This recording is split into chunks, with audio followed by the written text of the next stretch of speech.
तो आज हम पृथ्वी के 450 करोड़ साल के सफर को देखने वाले हैं। जिस जगह आज आप हमारा सौर मंडल है, वहाँ विभिन्न प्रकार की गैस और धूल के बादल हुआ करते थे। वैज्ञानिकों के मुताबिक इन धूल के बादलों से दूर एक तारा हुआ करता था। वक्त के साथ साथ उस तारे की ऊर्जा कम होने लगी, जिसके कारण उसके अंदर एक बहुत ही विशाल विस्फोट हुआ। विस्फोट के कारण अंतरिक्ष की ये धूल एक दूसरे से दबने लग गई। इस दौरान बादलों में स्थित धूल के कण दबाव व गर्मी के कारण बड़े उल्का पिंड एवं पत्थरों में परिवर्तित हो चुके थे और इसी दबाव की वजह से इन बादलों में स्थित रेडियो एक्टिव पदार्थ ने ग्रेविटी का निर्माण किया। इस ग्रेविटी के कारण ही बीच में हाइड्रोजन व हीलियम इकट्ठा होने लगे। बीच के इस भयंकर दबाव के कारण एक विशाल विस्फोट हुआ। इस विस्फोट के कारण हमारे सूर्य का जन्म हुआ। तो दोस्तों, आज आपको पता चला कि हमारे सूर्य का जन्म कैसे हुआ।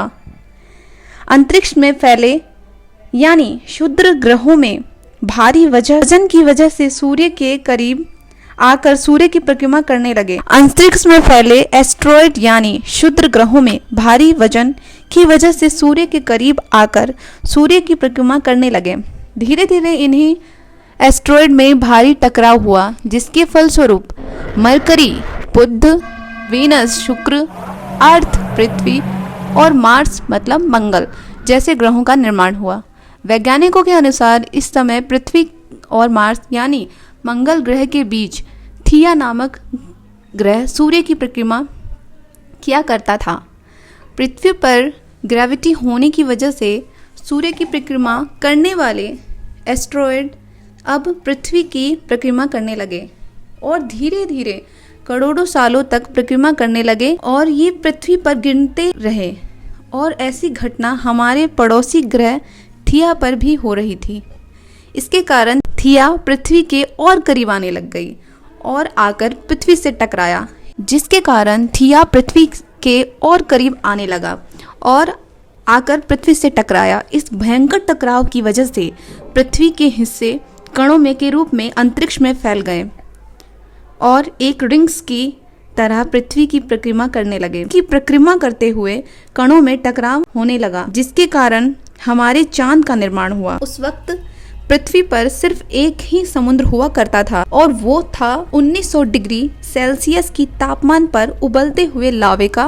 वो सारी चीजें आज आप अलग अलग नाम से जानते हैं। के साथ साथ पृथ्वी धीरे धीरे ठंडी हो रही थी, जिसके कारण पृथ्वी के भारी तत्व जैसे धातु और रेडियो एक्टिव पदार्थ पृथ्वी के केंद्र में जाकर इकट्ठा हो गए और वो सारी चीज़ें आज आप अलग अलग नाम से जानते हैं। वक्त के साथ साथ पृथ्वी धीरे धीरे ठंडी हो रही थी, जिसके कारण पृथ्वी के भारी तत्व जैसे धातु और रेडियो एक्टिव पदार्थ पृथ्वी के केंद्र में जाकर इकट्ठा हो गए और हल्के पदार्थ पृथ्वी की सतह पर आ गए। लाखों सालों तक पृथ्वी पर उल्का पिंडों की बरसात हुई और इन गिरते हुए उल्का पिंडों में जमा था नमक, खनिज और पानी। करोड़ों सालों तक इन उल्का पिंडों की बरसात होती रही और धीरे धीरे पृथ्वी की ऊपरी सतह पानी से ढकने लगी। वैज्ञानिकों के मतानुसार या कह सकते हैं कि वैज्ञानिकों के अनुसार यही वो वक्त था जब दूर गहरे पानी के अंदर निकलते ज्वालामुखियों से पहली बार सूक्ष्म जीवों का निर्माण हुआ। लाखों सालों बाद एक वक्त ऐसा आया जब पृथ्वी की पूरी सतह पानी से ढक चुकी थी। हमारी पृथ्वी की सबसे अंदर का कोर रेडियो एक्टिव पदार्थ से बने होने के कारण हमेशा गर्म होता रहता है, लेकिन जब भी पृथ्वी की ऊपरी ज़मीन ठंडी हो जाती है तब पृथ्वी के अंदर की गर्मी बाहर नहीं निकल पाती, जिसके कारण ज्वालामुखियों का निर्माण होता रहता है।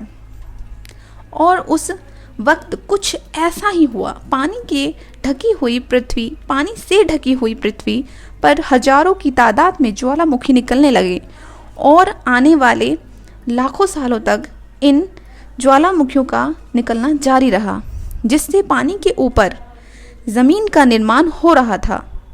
इस वक्त भी पृथ्वी पर वातावरण न होने की वजह से अंतरिक्ष से उल्का पिंडों की बरसात हो रही थी।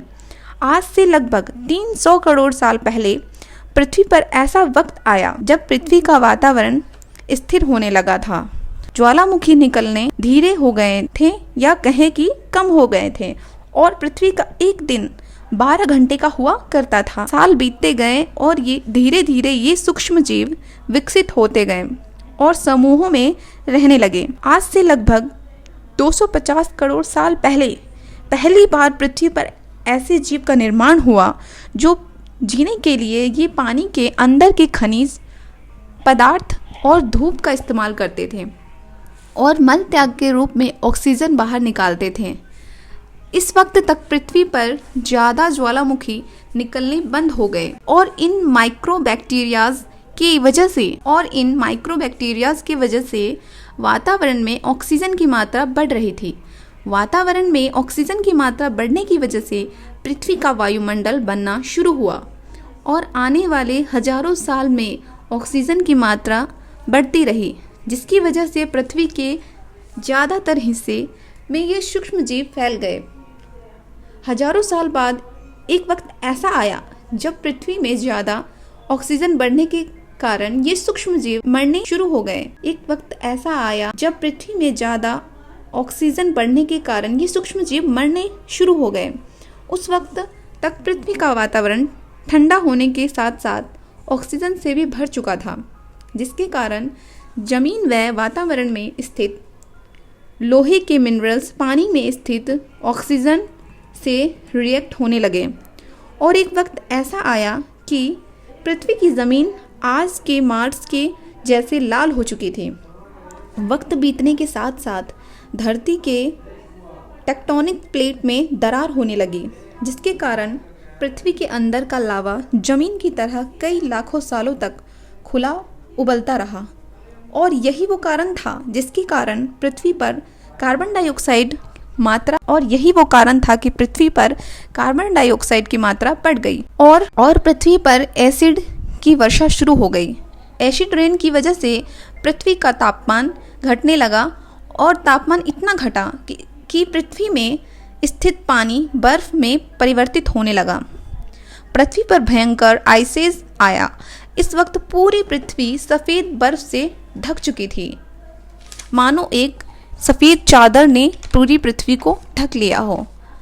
और क्योंकि बर्फ सफ़ेद व चमकीली होती है, इसके कारण सूर्य से आने वाला प्रकाश वापस लौट जाया करता था। पृथ्वी पर सूर्य से आने वाला प्रकाश पृथ्वी पर टकराकर वापस लौट जाया करता था।